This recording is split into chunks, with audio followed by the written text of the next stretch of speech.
Hola, ¿qué tal? Bienvenidos nuevamente a este canal de videos de YouTube que está a cargo del Cuerpo Académico de Cultura y Personalidad de la Facultad de Ciencias de la Conducta de la Universidad Autónoma del Estado de México. En esta ocasión tengo nuevamente como invitado al maestro Sergio González Escobar, que él es parte de este Cuerpo Académico de Cultura y Personalidad, pero está adscrito a la unidad de Atlacomulco de la Universidad Autónoma del Estado de México, y él, además de ser profesor de tiempo completo, es terapeuta. En una ocasión, maestro, que estuvimos juntos dando una charla, nos pareció muy interesante esa aportación que usted llama hazle caso al cuerpo o escucha a tu cuerpo, como una forma de detectar problemáticas personales. Yo sé que la enfermedad en general, incluso la somatización, puede tener dos orígenes. Una parte es biológica y la otra, por supuesto, lo llamamos psicológica, aunque aquí en la teoría le llamamos psicosociocultural. Es decir, si yo tengo alguna bacteria, algún virus dentro del cuerpo, probablemente se desarrolle alguna enfermedad. Y bueno, los síntomas son muy evidentes. En ocasiones se atiende y en ocasiones no se atiende. Y en el caso de lo psicosociocultural, que es yo trato de llegar a ser más o alguien en la vida y hay algo que me estorba, que ese es el virus, ¿verdad? O sea, es la amenaza, eso que nos desgasta. En ocasiones no lo atendemos, nos genera tensión corporal, estrés, ansiedad, y eso al bajar nuestras defensas también impacta en el cuerpo y le puede producir algún tipo de enfermedad o incluso somatización. El punto es que la primera pregunta es, ¿por qué usted ha observado en su práctica terapéutica, por qué no le hacemos caso al cuerpo? Y después me dice, ¿por qué sería conveniente hacerle caso al cuerpo? ¿Le parece? Okay. Sí, por supuesto. No le hacemos caso al cuerpo porque de alguna manera hemos aprendido a no hacerle caso al cuerpo, ¿no? Por ejemplo, cuando son pequeños, las primeras manifestaciones con respecto al cuerpo son negativas. Por ejemplo, cuando el niño defeca y la mamá lo está limpiando, lo primero que hace es fuchi. Entonces ese fuchi es asco, esto es repugnante, ¿no? Sí, lo que está saliendo del cuerpo es repugnante. Sí. El niño va aprendiendo que muchas cosas de su cuerpo no son agradables, no son simpáticas. Claro. Y empiezan, por ejemplo, los estereotipos de si estás gordito, porque estás llenito. Si estás delgado, porque estás flaco. Si estás alto, porque estás alto. Entonces, pareciera ser que el cuerpo de alguna manera es algo con lo cual no podemos estar a gusto, en paz. ¿Sí? Luego vamos aprendiendo, por ejemplo, que en el caso de los hombres no se vale llorar, ¿no? Y entonces no seas chillón, no seas marica, no seas joto y una serie de expresiones, sí, claro, cuando llorar es una liberación precisamente de las emociones negativas, tanto negativas como positivas, porque también se llora cuando se está contento. Y bueno, en el caso de las mujeres parece ser que sí, de alguna forma se les da cierta permisividad. Sin embargo, por ejemplo, cuando las niñas se tocan los genitales o los niños se tocan los genitales, ¿qué les dicen? Déjate. No seas cochino. No seas cochino, no te agarres ahí. ¿No? Es malo. Es malo, así es. Entonces esto va haciendo que el cuerpo lo vemos como algo negativo. Claro, todo lo natural, ¿no? Todo lo natural. Sí, todo por ejemplo, ya mencionó defecar, orinar, los moquitos, ¿no? Tocarse los genitales, etcétera. Se va haciendo, negativo. Los olores de los pies, por ejemplo. Los niños les solan los pies y entonces apestan tus patas, ¿no? Incluso las mamás, para minorar el efecto, le dicen, vamos a quitarte tus quesitos. Así es. ¿No? Así es. Entonces vamos aprendiendo que de alguna manera las manifestaciones del cuerpo son negativas, son malas. Son vistas como algo negativo. Como algo negativo. Así es.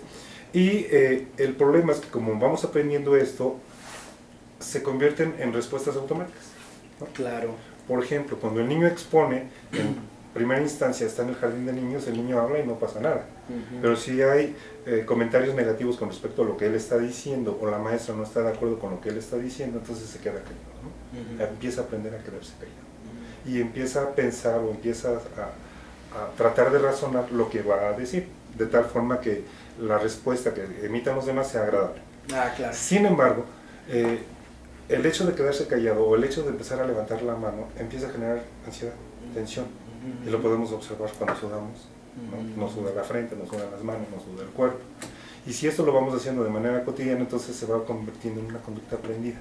Claro. Ya se convierte en una respuesta incluso automática con el tiempo, ¿no? Ya no es necesario que esté el estímulo, sino tenemos que exponer el día de mañana y ya me pongo frío, ya me bloqueé, ya no sé qué es lo que estoy haciendo. Claro.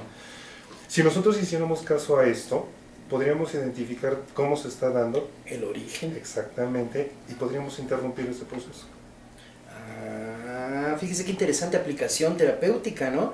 O sea, cuando el cuerpo te empieza a hablar, hay que hacerle caso para evitar que crezca ese problema que se está empezando a gestar. Así es. Ah, Así es. Lo interesante es, por ejemplo, cuando una persona tiene ansiedad por una exposición y empieza a sudar, dice, no, no tengo que sudar. Y ese no tengo que sudar es precisamente lo que va generando más ansiedad, mayor tensión, más ansiedad. Claro, fíjate qué paradójico, ¿no? Que con algo que tú consideras que puedes detener esa sudoración, esa ansiedad, pues lo que estás haciendo más bien es incrementarla. Así es. ¿Qué podemos hacer entonces? ¿Cómo escuchar al cuerpo? ¿Cómo escuchar el cuerpo? Precisamente eso, ¿no? Observando las señales que nos emiten, ¿no? Hay gente que tiene dolor de cabeza y no sé por qué tiene dolor de cabeza, pero durante el día ha estado molesto, ha estado enojado. Cuando nosotros estamos enojados, lo que hacemos es fruncir el ceño y entonces empezamos a tener dolor en la parte frontal, en el cuello, los hombros, la espalda. Si algo me está doliendo y no hay un origen biológico, seguramente tiene su origen en la parte psicosociocultural, ¿no? Puede ser una discusión con la pareja, lo que sea. Lo importante es identificar qué es lo que me está produciendo esto. ¿Qué está produciendo en mi cuerpo? Claro. Entonces, si yo estoy dándome cuenta que este origen es psicosociocultural, hago caso a mi cuerpo, lo relajo. Me está doliendo, me tomo mis 5 minutos, me meto en un cuarto oscuro, cierro los ojos. O sea, cualquier manifestación del cuerpo hay que estar atenta. Claro, claro, claro. Cuando tenemos dolor de estómago, ¿por qué puede ser? Bueno, pues biológico o psicosociocultural, de que apretamos y de que la ansiedad nos lleva a oprimir los órganos. Exactamente. La ansiedad lo que hace es contraer, ¿no? Y entonces el estómago se contrae y estamos apretando el estómago sin darnos cuenta de que lo estamos haciendo. Y al rato tenemos diarrea, tenemos colitis nerviosa. Claro, ¿no? Sí. Si nosotros identificamos que es colitis nerviosa, ¿no? La colitis nerviosa obedece necesariamente a elementos psicosocioculturales. No es una cuestión de netamente biológica. Netamente biológica, es psicosociocultural. Entonces, la colitis nerviosa es tensión. El cuerpo habla entonces. De todas formas. Y cuando tenemos alguna problemática y el cuerpo nos está pidiendo atención, pues por supuesto hay que buscar a un especialista. Pero si no encuentras un especialista o no tienes para pagarlo de momento, ¿qué le podemos ir recomendando a nuestros seguidores del YouTube?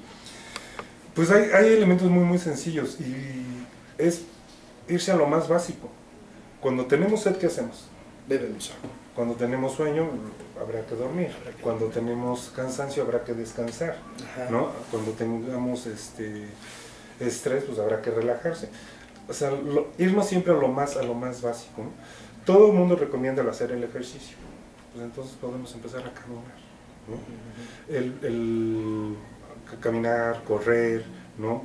Si se tiene la posibilidad de irse a nadar, que es el mejor ejercicio que se puede tener para relajar todo el cuerpo, pues es irse a nadar. Hacerle definitivamente caso al cuerpo en el momento en que el cuerpo nos está diciendo, ¿quieres ir a orinar? Ve a orinar. ¿Tienes sueño? Relájate, duerme. Porque podemos aventarnos todas las teorías en el sentido de es un proceso inconsciente y plantear estímulo-respuesta, pero pues qué estímulo más simple que el cuerpo, ¿no? Si el cuerpo te está diciendo, tengo sed, dale agua. Dale agua. Fácil. Así de sencillo, ¿no? Entonces es regresarse a lo más básico, lo más natural posible. Así ¿no? es, pero fíjese que aquí en esta psicosociocultura en la que nos encontramos viviendo, inmersos, uno no, hay por ejemplo los niños en la primaria que tienen ganas de ir a hacer pipí y la maestra le dice, no, espérate, ¿no? Por ejemplo, tú también si estás en una junta y tienes deseos de ir al baño, pues es difícil que te salgas, vaya, los prejuicios incluso, porque los demás tampoco aceptan tan fácilmente que tú le hagas caso a tu cuerpo. O si estás en tu trabajo y dices, tengo mucho sueño, pues ni modo que te quedes dormido un rato, que sería lo ideal, ¿no? Sí, de hecho, ¿qué hacer en esos casos? Sí, de hecho hay estudios, hay algunos estudios experimentales en Japón, donde a la gente se le permite irse a dormir los 10 minutos en el momento en que lo desee, y se hace más productiva. Eso sería genial, ¿no? Porque aquí más bien una gente que se va a dormir 10 minutos en el horario de trabajo es floja. Sí, O sea, es mal visto. así es. No puedes tener sueño, ¿no? Porque si yo no tengo, ¿por qué lo has de tener tú? Así es. O sea, como que si todos funcionáramos de la misma manera. Entonces, el escuchar al cuerpo, pues requiere una reflexión, una aceptación individual, una personal realmente, personal, ¿no? sí, No podemos hablar de que los demás no me dejan escuchar mi cuerpo. Así es. Pero sería entonces lo más conveniente. Sí, sí, entre más natural es mejor, ¿no? El problema es la psicosociocultura, como bien menciona. Estamos en una reunión, no puedo salir porque está el director, se está haciendo la actividad. Sin embargo, si el cuerpo te está pidiendo que tienes que salir al baño, deja lo que estás haciendo y ve al baño. Porque en caso de no hacerle caso, sí puede tener repercusiones Por desagradables. claro. Fíjate que esto me remite a una anécdota, ¿no? Algo que me platicaron, de que una persona que vive muy estresada un día se encuentra un monje budista y le dice, oiga, es que yo vivo muy tenso, le dice, pero yo lo veo a usted siempre tranquilo, relajado, o sea, ¿cómo le hace? ¿Qué fórmula sigue? Y el monje le dice, pues no hago nada. ¿Cómo que no hace nada? Le dice, no hago nada. Le dice, bueno, pues lo único que hago es que si tengo hambre, pues como. Si tengo sed, pues bebo agua. Si quiero moverme, camino. Si me quiero dormir, en ese momento me duermo. De alguna manera esta propuesta pues se refleja en este comentario y sí efectivamente sería lo más adecuado. ¿Valdría la pena entonces proponer a los dirigentes, las autoridades, que entendieran que si uno apoya el hacerle caso al cuerpo, tendrá mayor productividad, mayor tranquilidad, relajación, aceptación de las actividades a desarrollar en una empresa, por ejemplo, ¿no? ¿Qué otros beneficios puede traer esto? Salud mental. Nada más, ¿no? Salud mental, paz, equilibrio, ¿no? En las personas, y tendríamos que aprender a saber que todas las necesidades del cuerpo pues requieren de ser cubiertas para que se mantenga funcionando adecuadamente. Claro. Pero hay necesidades, por ejemplo, como la necesidad sexual. ¿Qué ha pasado ahí? Okay. Bueno, históricamente se ha negado la posibilidad del disfrute, ¿no? Porque el sexo se relaciona con el disfrute. Entonces, toda la época cristiana decía que el sexo era solo para reproducirse, ¿no? Sí, para parearse con su pareja. Para parearse con su pareja, únicamente. De hecho, el matrimonio surge a partir también de estos elementos, para poder aparearte y procrear. Pero también tenemos necesidades sexuales. Sí, fisiológicas, ¿no? Claro. ¿Qué sucede cuando el adolescente se masturba? Es pecado. Es pecado. Es prohibidísimo, sí, ¿no? Sí. Luego se casa, bueno, primero, la muchachita se masturba. Si el papá o la mamá la encuentran, no, se le acaba el mundo ahí, sí, ¿no? sí, perversa. Sí, por ser cochina, perversa, loca, lujuriosa, y una serie de calificativos, zorra. Una serie de calificativos muy interesantes. Pero cuando se casa, y el marido la toca, entonces la muchacha ya no quiere. Santo Dios. Ajá. ¿Por qué? Porque no es zorra, porque claro. no es pecadora, porque no es cochina, y entonces... Por eso reprime, por ejemplo, los sonidos que puede emitir, no pide ella el sexo, sino que vengan y se lo den, porque puede aparecer como una mala mujer. Exactamente. Santo Dios. Así es. Entonces, la mujer que no satisface sus necesidades sexuales, al rato el cuerpo se lo va a demandar. Se lo va a demandar. Se lo va a pedir, ¿no? Y tenemos amas de casa o mujeres, esposas, malhumoradas, enojadas, frustradas, cansadas, agotadas, emocionalmente inestables. ¿Por qué? Porque no le dan gusto al cuerpo, no le hacen caso al cuerpo. Y luego se pregunta uno por qué se ponen de malas o por qué son tan agresivas las muchachas, ¿verdad? Así es. ¿Qué va? Por no hacerle caso al cuerpo. Por no hacerle caso. Bueno, lo importante es no hacerle demasiado caso, porque si no, se da el apareamiento múltiple, que aunque biológicamente es benéfico, pues psicosocioculturalmente sí está muy castigado a la fecha, ¿no? Sí. Lo conveniente realmente sería hacerle caso al cuerpo. Sí, por supuesto, y depende de los espacios donde se le haga caso a la sexualidad, ¿no? Sí, claro. Hay ya espacios donde el apareamiento múltiple se vale. Sí. ¿No? Pero la mayor parte de la población dice, no, espérate, un hombre con una mujer, ¿no? Sí. Aunque déjeme decirle que son más infieles las mujeres que los hombres. No puede ser. ¿Se Así está es. encontrando eso actualmente? Así es. Porque pues Sí. anteriormente los hombres eran, ¿no? Porque lo mostraban más. Así es. Pero las mujeres lo muestran menos, ¿no? Ujú. Pero ahora en este momento son más infieles las mujeres que los hombres. El promedio de relaciones extra pareja en mujeres es de 3. Así de plano. Con razón andan más contentas. En la apariencia sí. En la apariencia, ¿verdad? Bueno, pues es que es maravilloso, esta temática es muy interesante.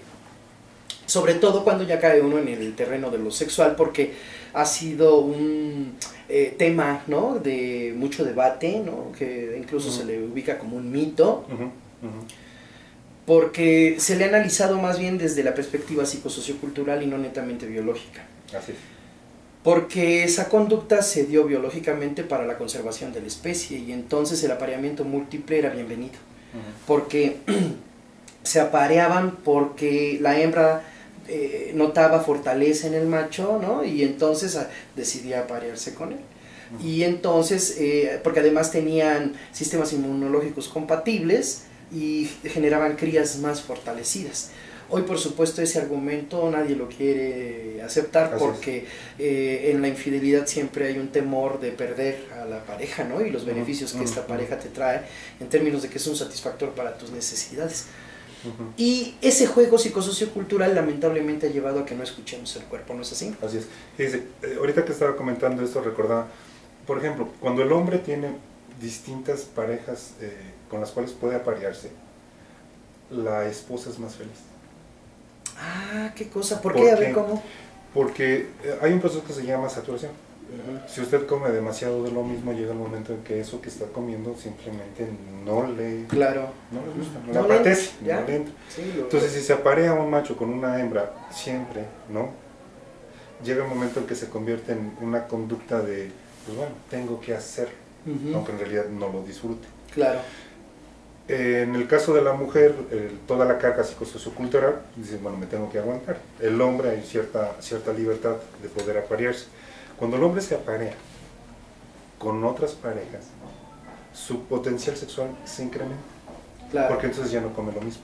Claro, claro, es variadita la comida. Fíjese que el otro día yo estaba explicando que precisamente esto de lo del sexo funciona como la comida, ¿eh? O sea, tú no puedes comer todos los días el mismo guisado porque llega un momento que te satura, ¿no? O que deja de ser efectivo sobre ti. Hay un experimento que hicieron en un zoológico y pusieron a un semental con una hembra, de fijo. Y sí, al principio se aparearon y hubo procreación. Pero a la siguiente oportunidad ya no se volvió a aparear el macho con esa hembra, ya por supuesto no hubo procreación. Los investigadores dijeron, no, pues es que el macho ya está viejo, ¿no? O sea, ya no tiene potencial. Sorpresa, lo cambiaron de espacio y lo pusieron en otro donde había varias hembras, por supuesto distintas a la que él estaba acostumbrado. Y todas quedaron preñadas. ¡Qué sorpresa!, ¿no? Y, o sea, quiere decir que efectivamente esa saturación puede ser algo importante. ¿Qué hacer? ¿Dialogarlo con la pareja cuando esta saturación se empieza a acercar? Sí, claro. Porque no te va a permitir que vayas con otras personas, pero no podría haber, por ejemplo, una variedad en el arreglo, en el atuendo personal de la hembra, como para que el macho piense que está con muchas y no vaya con otras, para evitar el conflicto tan fuerte que genera esa posibilidad de perderlo. Sí, de hecho, la tendencia en lo que es la sexoterapia, precisamente en esta parte, menciona que es importante el uso de la fantasía. Por ejemplo, se le pide a la persona, al hombre, que se imagine que esté con alguna mujer que sea distinta a la esposa. Y lo mismo se le pide a la esposa. Pero fíjese, lo más sorprendente es que eso es una terapia muy buena, pero no le puede uno decir el nombre a la esposa sí, por supuesto. Porque genera, hay un problema gravísimo. Con aquello, ¿no? Sí, pero valdría la pena, como dice la canción de Alejandro Sanz, que no hay dos sin tres, ¿no? O sea, caray, que lo pudiéramos incluir. Así es. Pero lamentablemente a veces tiene que ser en silencio, ¿no? O sea, el inconveniente es toda la carga psicosociocultural. Ajá. O sea, definitivamente a las mujeres se les enseña, ten cuidado que no te vayas a ser infiel, ¿no? Cuida con el patán con el que estás. Entonces las mujercitas lo que están haciendo es buscando en qué momento el patán va a buscar otra relación. Fíjese nada más, acaba usted de dar una parte muy importante. el hecho de que puedas recibir un castigo, un rechazo, el repudio, el abandono, que muestres tu debilidad, que son cosas que uno guarda celosamente porque te generan problemas a nivel psicosociocultural, rechazo de parte de los demás, yo creo que es la base que nos lleva a no escuchar el cuerpo. Y entonces a tener muchos elementos reprimidos, ocultos, secretos, ¿no? Que no queremos mostrar precisamente por esa mala consecuencia. Y yo creo que hemos hecho mal. Sí. Yo creo que hay que regresar a algo más primitivo y empezar a escuchar el cuerpo de forma más natural, como lo comentaba usted desde un principio. No sabe de verdad cuánto le agradezco que nos haya venido a ofrecer esta información, que yo de verdad creo que va a ser muy útil para nuestros seguidores. Como esto es, aunque usted es desde nuestro cuerpo académico, debo cumplir con la normatividad del programa, bueno, del video, y por favor regálenos su correo electrónico para que la gente interesada entre en contacto directo con usted. Claro, mi correo electrónico es sergioglz@hotmail.com. No, le faltó el 4. sergioglz4@hotmail.com o sgonzalez@omx.mx.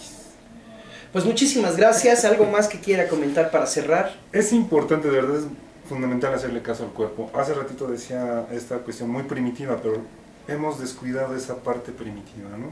Si tienes sed, toma agua; si tienes hambre, come; si estás cansado, descansa; si tienes ganas de aparearte, aparéate. No creo que haya de otra modo, ¿no? Pues muy bien.